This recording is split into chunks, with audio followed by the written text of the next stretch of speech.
अस्सलाम वालेकुम व्यूअर्स, कैसे हैं आप? आई होप कि आप सब खैरियत से होंगे। मेरी दुआ है कि आप सब खुश रहें, आबाद रहें। सबसे पहले तो आपको रमज़ान करीम की मुबारकबाद। आपको मालूम है कि पहले ये होता था कि अगर किसी ने एक सोलर पैनल लगाना होता था तो उसको सोलर इन्वर्टर वो इस्तेमाल नहीं कर सकता था, उसको एक MPPT परचेज करना पड़ता था। उसकी वजह यह कि सोलर इन्वर्टर जो है वो कम से कम 4 सोलर पैनल से स्टार्ट हुआ करता था। उसकी MPPT रेंज जो है वो 120 से ऊपर थी, ठीक है। तो 4 कम से कम हम लगाते थे ताकि इन्वर्टर जो है वो सही तरीके से ऑन हो जाए। लेकिन अब जो जो वक्त गुजरता जा रहा है और सोलर टेक्नोलॉजी जो है वो इम्प्रूव होती जा रही है, इन्वर्टर, सोलर पैनल्स, हर चीज़ इम्प्रूव होती जा रही है। अब इन्वर्टर्स ऐसे आ गए जिनकी MPPT रेंज भी कम हो गई है और अब MPPT लगाने की कोई ख़ास ज़रूरत नहीं रही। जितने पैसों में अब आपको पहले MPPT मिलता था उतने ही पैसों में अब सोलर इन्वर्टर मार्केट में मिलने लग चुका है। यानी पहले हम क्या करते थे, अगर किसी के पास इतना बजट नहीं है कि वो 4 पैनल लगाए, फिर उसकी वायरिंग करे, स्टैंड ले, ब्रेकर लगाए, यानी 4 पैनल को वो अफोर्ड नहीं कर पा रहा है, उसके पास सिर्फ इतने पैसे हैं कि वो सिर्फ एक सोलर पैनल लगा सकता है स्टार्टिंग में। बाद में वो एक और लगा लेगा, फिर एक और लगा लेगा, यानी 4 तक लगाएगा लेकिन एक एक करके लगाएगा। तो उसके पास पहले ही ऑप्शन थी कि वो ये क्या करता था, पहले वो MPPT परचेज करता था, जिसकी अच्छा अगर MPPT वो परचेज करता था यानी विद वारंटी, तो उसको 20,000 से लेकर 30,000 के बीच में MPPT जो है वो मार्केट में अच्छा वारंटी के साथ मिलता था। इस MPPT के साथ वो शुरू में एक पैनल लगा लेता था, बाद में एक और ऐड कर लेता था, ठीक है। और कुछ ऐसे MPPT हैं जिनमें 3 की ऑप्शन नहीं है, 2 के बाद फिर 4 में जाना पड़ता था, डबल बैटरी सिस्टम पे जाना पड़ता था, ठीक है। तो ये सिनेरियो था। अब MPPT लगाने की जरूरत इसलिए नहीं है कि अब मार्केट में आ गए हैं ऐसे इन्वर्टर जिनकी MPPT रेंज जो है वो कम हो गई है। मार्केट में ऐसे इन्वर्टर आ गए हैं और सस्ते भी हैं, MPPT की प्राइस में हैं। जितने का MPPT लेते थे उतने का ही है, ठीक है। अगर 6 महीने की वारंटी MPPT में मिलती तो 6 महीने की वारंटी उधर भी मिल रही है। अब ऐसे इन्वर्टर आ चुके हैं और उनकी MPPT रेंज जो है वो 50 वोल्ट से स्टार्ट है। इसका मतलब ये है कि अगर आपके पास सिर्फ एक सोलर पैनल है, आप एक सोलर पैनल से स्टार्ट करना चाहते हैं, फॉर एग्जांपल 585 वाट का, 600 वाट का, 650 वाट का, सिर्फ एक पैनल है आपके पास, इतनी बजट नहीं है, तो आप ऐसा इन्वर्टर लेंगे जो सस्ता भी हो, इसी रेंज में हो, MPPT लेने की जरूरत ना पड़े, बाद में उसको बढ़ा भी सकें, 2 पैनल, 3 पैनल, 4 या 6 पैनल तक बढ़ा भी सकें और उसकी एक पैनल से भी वो चल जाए, ठीक है। ये बहुत बड़ी खसूसियत है। उसकी MPPT रेंज 50 वोल्ट हो और फिर वो आगे 300 वोल्ट तक तकरीबन जाएगा। ऐसा सोलर इन्वर्टर भी मार्केट में आ चुका है। सिर्फ एक ब्रांड नहीं है, बहुत सारे हैं, मैं एक आध का जिक्र कर देता हूँ। सिनको का 2.8 किलोवाट का इन्वर्टर जो कि PV 4000 के नाम से मशहूर है, आप इसके साथ मैक्सिमम 6 पैनल लगा सकते हैं और कम से कम 1 लगा सकते हैं। यानी एक सोलर पैनल भी के पैसे अगर आपके पास हैं तो MPPT वाले चक्कर में पड़ने की जरूरत ही नहीं।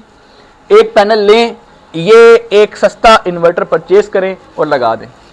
अब इसकी इतनी ज़्यादा प्राइस भी नहीं है। जब आप MPPT परचेज करते थे वारंटी के साथ तो 20 से 30,000 में पड़ता था।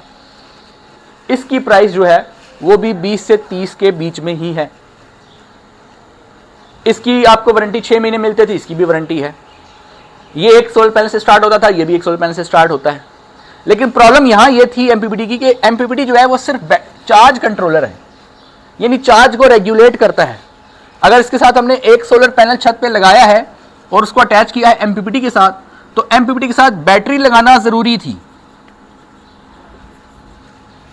जब तक बैटरी नहीं होती थी MPPT का काम ही नहीं, क्योंकि MPPT का काम ही यही है कि चार्ज को रेगुलेट करना। तो ज्यादातर जो MPPT मार्केट में हुए हैं वो बैटरी के बगैर चलते ही नहीं, यानी बैटरी होगी तो MPPT चलेगा। कुछ ऐसा MPPT फिर मार्केट में आ गया था जो बैटरी के बगैर भी चल रहा था, जैसे DC किंग, सिमटेक का, बैटरी अगर नहीं भी है तो तब भी वो चल रहा था।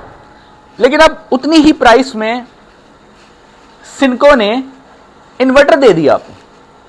अब आप कहेंगे कि कॉमन डिफरेंस क्या है? कॉमन डिफरेंस ये है इन दोनों में कि यहां पर बैटरी एक तो जरूरी है, नंबर 2 ये तो बैटरी चार्ज कर रहा है, लोड तो नहीं चला रहा, 220 वोल्ट का लोड तो नहीं चला रहा। आपके घर में 220 वोल्ट के पंखे लगे हैं, आपके घर में जो फ्रिज चल रहा है वो 220 वोल्ट पे चलता है, लाइटें 220 वोल्ट पे चलती हैं, वो तो ये नहीं चला रहा।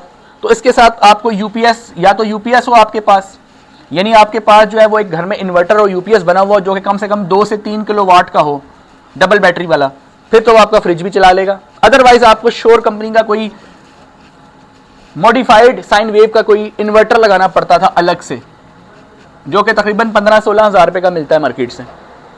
अब इस श्योर कंपनी के इन्वर्टर को लगाने को अलग लगाना पड़ेगा, बैटरी अलग खरीदनी पड़ेगी, श्योर कंपनी का इन्वर्टर अलग लगाना पड़ेगा, MPPT अलग लगाना पड़ेगा। तो ये एक लंबा प्रोसीजर था। तो क्यों ना हो आपको एक ऐसी डिवाइस मिल जाए जिसके अंदर बैटरी भी ना लगानी पड़े और MPPT और इन्वर्टर ये दोनों चीज़ें अलग अलग ना खरीदनी पड़े। तो फिर आप इस ऑप्शन की तरफ आ सकते हैं, सोलर इन्वर्टर। क्योंकि सोलर इन्वर्टर जो होता है वो कम्बिनेशन होता है MPPT का और एक सादे इन्वर्टर का, उसमें दोनों चीज़ें होती हैं। तो आप एक सोलर इन्वर्टर जो है, पहले आप इधर 15-16 हज़ार अलग खर्च कर रहे हैं, इधर 20-25 हज़ार अलग खर्च कर रहे हैं, बैटरी पर अलग खर्चा कर रहे हैं। अब ना यहाँ पे बैटरी की ज़रूरत, बैटरी का होना ज़रूरी नहीं है, श्योर कंपनी का अलग से कोई इन्वर्टर लेने की ज़रूरत नहीं है। ठीक है, बहुत सारे इन्वर्टर इस तरह के छोटे बिकते थे, अब ज़रूरत ही नहीं है। अब डायरेक्ट आप इस तरह की चीज़ें प्रोडक्ट खरीदने की कोशिश करें जहाँ से कॉस्ट सेव हो, जहाँ पर रिस्क कम हो। अब जाहिर है यहाँ रिस्क ज़्यादा है। क्या वो ये है कि फॉर एग्जांपल MPPT अलग से लेंगे, ये अलग से लेंगे, ये 2-4 चीज़ें जब अलग अलग लेंगे तो उनका ख़राब होने का खदशा ज़्यादा है, वहाँ पे प्रोबेबिलिटी हाई है कि कोई ना कोई चीज़ तो अलग से ख़राब हो ही सकती है। लेकिन यहाँ पे क्या है, ऑल इन वन है, बैटरी भी नहीं लगानी, बस डायरेक्ट सोलर पैनल एक लगाओ और आगे लोड चलाओ। अब लोड उतना ही चलेगा जितना एक पैनल लगाया है, और अगर लोड ज़्यादा डाला तो वो ग्रिड पर शिफ्ट हो जाएगा। तो ये सिंको कंपनी का जो इन्वर्टर है, ये आगे ग्रिड जो आप इसे कनेक्ट करते हैं, वापडा कनेक्ट करते हैं, तो अगर आपने एक पैनल लगाया और लोड आपका एक पैनल से ज़्यादा है तो वो शिफ्ट कर देगा लोड को ग्रिड पर। ठीक है, एक पैनल लगाएं, बाद में फिर दूसरा लगा लें, फिर तीसरा लगा लें, चौथा लगा लें, 6 पैनल तक आप जा सकते हैं। तो लोड उतना ही चलाना है जितने आपने पैनल लगा रखे हैं। सोलर अरेडियंस की जितनी अवेलेबिलिटी है, जितनी धूप आ रही है, उस हिसाब से ज़ाहिर है जितनी रोशनी अवेलेबल है, जितनी रेडियंस अवेलेबल है, उस हिसाब से आपका लोड चलता है। अगर एक पैनल लगाया है, सोलर रेडियंस अच्छी है, 800 वाट पर मीटर स्क्वायर आपको अच्छा मिल रहा है, तो आप पूरा 300 वाट तक का लोड जो है वो आपका आराम से चलता है एक पैनल पे, अगर 585 वाट का एक पैनल लगाते हैं। लेकिन अगर आप जो है वो 2 पैनल लगा लेते हैं तो आप अपने ज़हन में रखें कि आप तकरीबन 600 वाट के आसपास आपका लोड चल जाएगा, 5 से 600 वाट, 650 वाट। ठीक है, डिपेंड करता है रेडियंस के ऊपर। ठीक है, और भी बहुत सारे फैक्टर्स होते हैं।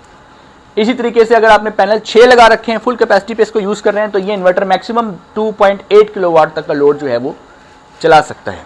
तो मार्केट में ऐसे प्रोडक्ट्स आई, अभी मैंने एक बताया है, लेकिन इस तरह की बहुत सारी प्रोडक्ट्स मार्केट में आ चुकी हैं जो कि जिसकी MPPT रेंज कम है, और आपको अब अलग अलग ये परचेज करने की ज़रूरत नहीं है कि MPPT अलग, एक छोटा इन्वर्टर मॉडिफाइड साइन वेव का अलग, ये भी मॉडिफाइड साइन वेव है। ठीक है, क्योंकि प्राइस कम है, 20 से 30 हज़ार के बीच में है, क्योंकि प्राइस कम है, मॉडिफाइड साइन वेव है ये। ठीक है, तो मॉडिफाइड साइन वेव का मतलब ये नहीं होता कि आप इस पर पंखे नहीं चला सकते। भाई क्यों नहीं चला सकते? जब आप फ्रिज और पंखे अभी भी आपके जो है वो आप UPS पे चलाते हैं, जो कि 2 से 3 किलोवाट का UPS डिज़ाइन हुआ हुआ है, वो भी तो मॉडिफाइड साइन वेव होता है।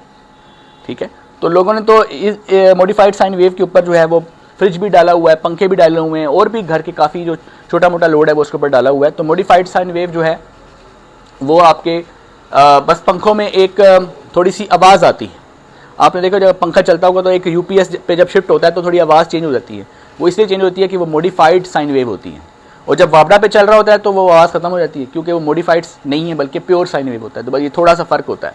तो चूँकि इसकी प्राइस कम है, लिहाजा इसमें कुछ ना कुछ तो कमी होगी, और जो आप प्राइस बढ़ाते हैं, एक अच्छा प्रोफेशनल लॉन्ग परफॉर्मेंस देने वाला ड्यूरेबल रिलायबल इन्वर्टर जब आप परचेज़ करते हैं तो उसकी प्राइस ज़्यादा होती है।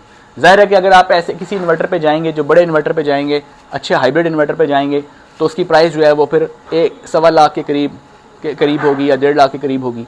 लेकिन अगर आप जो है वो एक चाहते हैं कि शॉर्ट अप्रोच चाहते हैं कि एक पैनल से ही स्टार्ट हो जाए, बजट इतना ज़्यादा नहीं है, कुछ ना कुछ वारंटी भी मिल जाए, तो फिर इस तरह के ऑप्शंस पे आप जा सकते हैं। तो व्यूअर्स, आई होप कि इस वीडियो के अंदर आपको जो है वो काफ़ी मालूमात मिली होगी, और कुछ लोगों को जो है काफ़ी इसका सोल्यूशन मिल गया होगा जो कि प्रॉब्लम्स वो फेस कर रहे थे। मिलते हैं नेक्स्ट वीडियो में, तब तक के लिए अल्लाह हाफ़िज़।